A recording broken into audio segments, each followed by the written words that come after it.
Hey there, my name's Jessica and I'm a 38-year-old woman. My life has been full of ups and downs and I've learned a lot through them. I just got a text from someone who was the cause of one of my biggest downs in life. And I'm in a place where I can laugh at the past right now. So I decided that I would share my story with anyone who wanted to listen. Everything started back in college when I met my ex-husband, Jackson. Jackson and I were part of the same friend group and we spent a lot of time together because of it. We got along really well and had a chemistry like no other. So it came as no shock that we started dating. We dated for a couple of years and after we graduated, we moved in together. By this time, we had introduced each other to our parents and I thought that I was fairly welcome by his mother, Vanya. Jackson was raised by a single mother. I remember the first time that I met her, Jackson warned me that his mother tended to be overly critical of the girls he dated because she only wanted the best for him. I was very nervous to meet her, but aside from a few snide remarks from Vanya, I like to think that the meeting went off perfectly well. Well, I didn't really have much time to woo Vanya even more because just a few months after Jackson and I graduated, I got pregnant with our first kid. Jackson and I eloped and it was one of the best days of my life. My pregnancy, however, was tough, not only physically but mentally too. I was worried about how my career would suffer, but Jackson had been a pillar of support for me. After I gave birth to our first child, Vanya took a liking to me. She was nice and caring until she found out that a year after giving birth, I decided to go back to work. Vanya had a huge issue with me working. She believed that it was my duty as a woman to be a homemaker who only looked after her husband and children. She became openly aggressive towards me and never took me seriously whenever I tried to talk to her about it.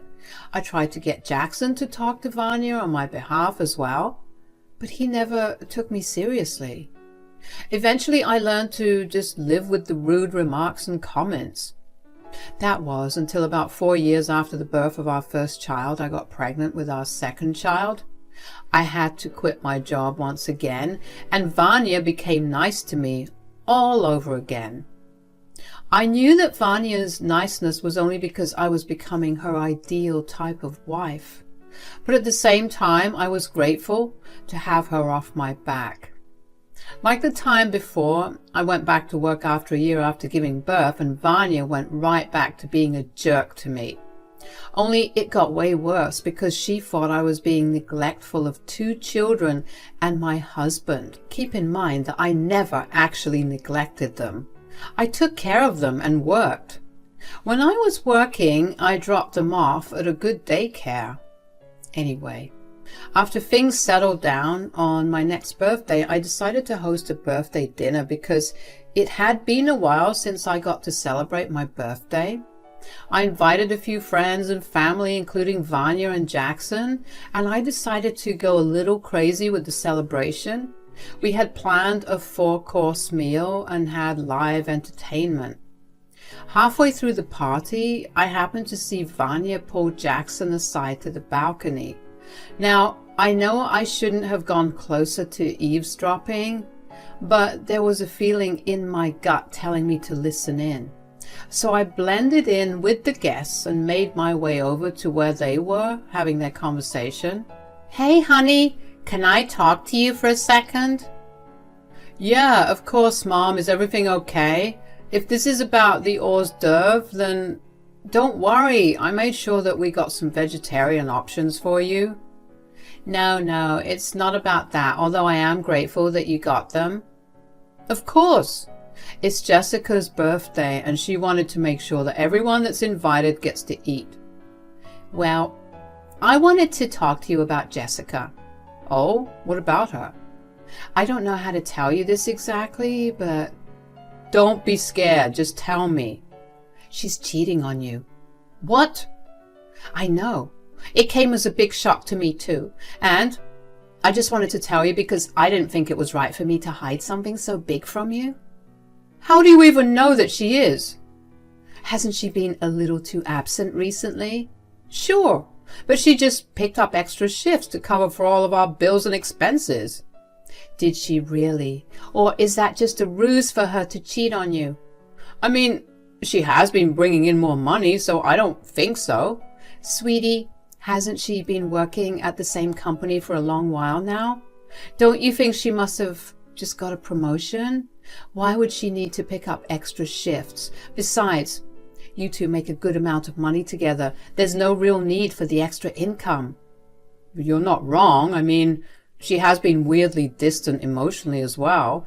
She always told me that she was being that way because she was tired from working for so long, but I never expected this. Oh, honey, it's always the people you least expect. No, I refuse to believe this. You have no evidence and everything just seems circumstantial. She's the mother of my kids, for crying out loud. How do you even know that they're your kids? Both times that she announced that she was pregnant, weren't you away on business trips? She would never. Look, no matter what happens, I want you to know that I will always be here for you. I think you deserve a better life. I didn't think that Jessica was capable of doing something like this, but unfortunately, this is our reality. Maybe I'll just have a conversation with her about this. Use a little common sense, sweetie. Why in the world would she admit to this? She'll always conveniently come up with reasons as to why I'm wrong. I can't. I don't know what to do. Take your time and think about it. If you need me to find you another woman to be with after her, I can do that for you. I know that nothing cures a broken heart better than love after all. I honestly couldn't believe my ears. Why was Vanya trying to sabotage my relationship with Jackson? Did she really hate me that much? I was too shocked to even think about it. I spent the rest of the night in a haze. I hoped that Jackson might approach me after the night ended, but he didn't. Over the next few days, I kept hoping that he would approach me about it. Now, before you wonder why I didn't approach him myself, I did not want to make him think that I was eavesdropping, so my concerns were invalid. I wanted him to openly talk to me, even if that meant asking me if I had actually cheated on him. But that never happened. A few days turned into a few weeks. Both Jackson and I had this location tracking app that we used whenever one of us was running late from work or if one of us was out till late at night. Thanks to it, I knew that Jackson had been frequently visiting Vanya after work, around 3 to 4 times a week. That only meant that she must have been further poisoning his mind. Finding that out only made me angrier and more resilient in my decision to not be the one who confronted the topic first. I struggled a lot during those weeks because not only was Jackson not there to help me take care of our children because of his frequent visits to Vanya, but he was also not there mentally. He gradually stopped speaking to me and then to our kids as well. I began to grow tired of constantly creating reasons for why Jackson wasn't talking to my children when they asked. I reached my breaking point one night when I had to deal with both of them being sick at the same time and Jackson hadn't been home. And when he returned, he went straight to his office. I knew that I couldn't keep going that way. So when we were getting ready for bed that night, I broke down and asked him to tell me what was wrong. Jackson, could you please just tell me what's wrong? There's nothing wrong. If you're going to lie to me, at least make an effort to make the lie seem believable. I don't know how else to tell you that there's nothing wrong. You've barely spoken to me unless I've started a conversation with you. Even then, you never really talk to me properly. On top of that, you aren't even speaking to our kids. Of course there's something wrong. Look, there's only so many times I can tell you that there's nothing wrong. Tell me honestly, does your attitude have anything to do with the conversation you had with Vanya on my birthday? Were you eavesdropping on us? When you have an open conversation under the roof you share with me, I'm bound to hear it, Jackson. I never have any privacy in this house. You do. Vanya purposely had that conversation with you in a space where she knew that I was going to hear you both. Enough! I've heard enough bad-mouthing about my mother. Do you know how disgusting that is? Excuse me? All day, every day for the past 12 years, all I've heard from you is how my mother is some sort of evil being that's out to get you. Do you never think about what that makes me feel like? Oh, of course I do. I would have something nice to say about Vanya if she just treated me nicely. She has always openly shown her disapproval of me, and I was just confiding in you about it. My mom had no problem with you. You created the whole thing and she had to get defensive. Are you being serious? Do you not remember what she was like the first time I ever met her? We just caught her when she was having a bad day. But forget about that for now. Let's talk about the real issue here. You cheated on me. Do you honest to God believe that? Of course I do. Well then, you're a damn fool to believe that mumbo jumbo. Are you trying to tell me that my mother is lying to me? Jackson, I work 10 hours a day. When I'm not working, I'm looking after the kids and doing other chores. I barely go out of the house to meet anyone. The few times that I do, I share my location with you. So when in the world would I have the time to cheat on you? How about when you're working, huh? How do I know that you're actually working in the hours that you claim that you are? If I was skipping out on work to cheat on you, don't you think that would have reflected in my pay? Look, I don't care what you say. My mom's right. You will find some way or other to defend yourself. So, is this it? You're going to choose your mother's irrational theory over the truth? How do I even know that the kids are mine? How long have you been cheating on me, huh? You're insane. You only stayed with me because you need the money. I know it. I make more than you. What are you talking about?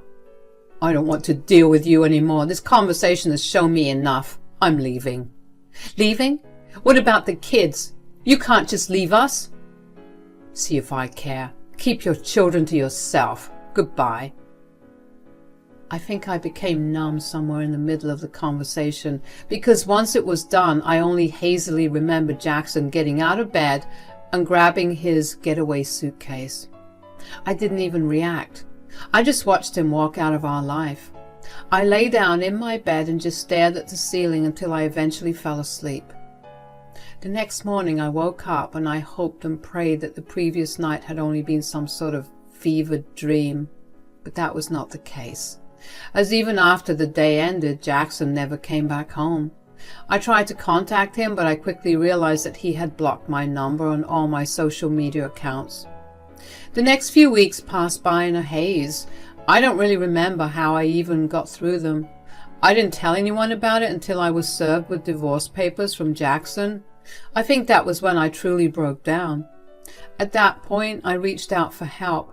My kids were devastated that their father was not coming back, and it took months and months of both therapy and me assuring them that they were not the reason for their father's departure. I never got to see or hear from Jackson after that. I struggled a lot. I had to work even harder to support my kids and me. I didn't only want to work, I wanted to spend time with my children as well. Needless to say, I was beyond exhausted. About 2 years after Jackson left us, my parents offered to take the children on a trip to Disneyland so I could get some time alone. They offered to do it because they retired around then and they were very concerned about how I was doing. In that time, I finally got to go out and socialize with my friends. I took my very overdue paid time off and went on a girls' trip with my friends, nothing too far away, just to the beachside. It was there that I met my current husband. I didn't think that I would ever be able to fall in love again, but he was just so gentle and caring. He respected every single boundary I had and did not even bat an eye when I told him I had 2 kids. We exchanged numbers and our relationship slowly grew. We met up on weekends and I slowly began to fall for him over the next year. We dated for around 3 years and I knew that I was right to say yes to him when he proposed, because my kids were already calling him Dad. He had done more for them in the 3 years he knew them than Jackson had ever done. We got married shortly after he proposed to me, and life suddenly got so much better. That was until after a year of us being married. Jackson texted me. I'm not going to lie, but I was beyond shocked when I got his text.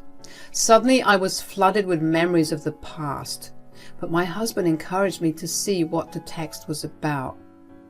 Jackson essentially told me that he had something important to tell me and asked me to meet up. With my husband's consent and with a lot of hesitation, I agreed. We decided to meet at a local cafe that weekend. Hey, thanks for agreeing to meet up with me. I'm only giving you 15 minutes to say what you have to. Still, I'm grateful that you went out of your way to meet me.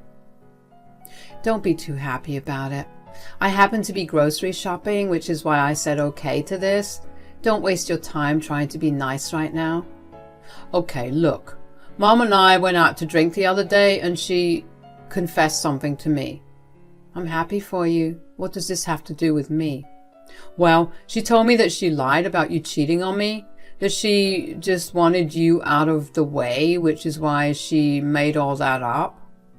Oh well, the past is in the past. Is that all? Yes, but I'm really sorry for the way that I treated you. I shouldn't have left you that way, especially with our kids. My kids. You signed away your parental rights, or did you forget? Sure, but biologically they're still mine. Who gives a crap about biology? Clearly, you didn't at that time. Don't bring up that argument right now. Okay, my bad. I just wanted to apologize. I didn't want there to be any bad blood between us. Is there any way that I can make it up to you? You know, I still love you. What are you even saying right now? You have another family. I know, it's just ever since Mom confessed, I can't help but think about what my life would have been like if I just trusted you. I miss you every single day, you know. I don't care. You should continue to listen to your mother and stay away from me and my kids forever. Oh, come on now, Jess. Don't you miss us? I know you got remarried, but that guy can't be anything like me, right? You're right. He's nothing like you. He's in fact 100 times better than you. He's every bit the man that you failed to be to me and my kids. He can't be our kid's father, I am. Get over yourself. Go back to your current family. Stop wondering about the past. Please, just tell me if there's any way that I can make it up to you. I promise I've changed now. The only way for you to make it up to me is to leave me and my family the hell alone. Bye. This isn't over, Jessica. I was furious. I didn't know why I expected any better from that meeting. But I can tell you that I did not expect Jackson to tell me that he was still in love with me. Before I went to meet him, I did my research on him and found out that he got married to another woman just months after our divorce was finalized. He had 3 children with her. Yet here he was, professing his love for me. Aside from the anger, I also felt sad for his wife. I couldn't believe that he was stringing along someone else. The irony of him, at the very least, emotionally cheating on his current wife was not lost on me. I did not want to be the other woman, regardless of whether I consented to it or not. Luckily, I had a gut instinct to record our conversation. Before I entered the cafe, I started recording and I placed my phone on the table. I sent that recording to his wife after I found her account through his. I never got a reply from her, but I blocked everyone that was related to him, including him. I completely forgot about everything that had happened until about 1 month later when I got a call from an unknown number. It was you! Who is this? Are you being serious right now? You have the wrong number? Do not play with me right now, Jessica. It's me, Jackson. Oh, what do you want? You recorded our conversation and sent it to my wife. Oh, right. I forgot I did that. Why would you ruin my life like this? Wasn't that what you were trying to do anyway? You were the one begging me to take you back and telling me how you still loved me. I told you that in confidence. Why in the world would you think that we have that kind of a relationship where you can confide in me? You destroyed that the second you started believing your mother. Is that what this was? A sick way to get back at me? No, this was me saving another woman from what I had to go through. At least this way, she'll have the upper hand and people will believe her when she tells them that her husband was a douchebag. You monster. Cry me a river, Jackson. You destroyed my life. Do you even know how hard it was to raise 2 kids all on my own? Do you even know how many people I lost thanks to you and Vanya? This is literally the least that you could get as payback. We could have talked about this like mature adults, but no, you had to go all crazy ex on me. I was just looking out for your wife. Oops, ex-wife. Besides, why should I talk to you when you refused to do that with me? You cared more for a stranger than for the man you built a life with for 12 years. That man made my life hell, so naturally I'd care for anyone else above him. I will make your life hell. Try me. I have way more dirt on you than you'd like to think. If you ever come near me or my family, best believe I will get the cops involved. Goodbye. I didn't actually have any more dirt on him, but I just wanted him off my tail. And it worked. At least it took some more threatening for him to stop. Jackson continued to pester me for a while over text and call, but I ignored all of them. Of course, I felt super good that I was able to give him back what he had done for me. Not to mention, I did feel bad for his soon-to-be ex-wife. While I had never been cheated on before, I did know what it was like to be hurt by Jackson. While she would be hurt for a little while, I knew that the hurt that she would feel would never be near the kind of hurt she would feel if she actively caught him trying to woo me. Eventually, I began to forget about what had happened because I saw no reason for me to keep thinking about it. I moved on with my life once again, except this time I felt a lot freer. It felt like I had resolved something big and I was able to finally live well. If you're wondering why I'm telling you this story now, months after everything with Jackson died down, after I also just told you that I completely forgot about it, let me tell you why. After about 6 months after my last interaction with Jackson, I got one last text from Jackson. He told me that his divorce was finalized and that he was forced to go back to living with his mother. I couldn't help but feel happy that he ended up in the same place that fought to be in all throughout our marriage. In his mother's arms. I guess life just always has a way of working out. And I'm glad mine worked out this wonderfully. Thanks for listening to me.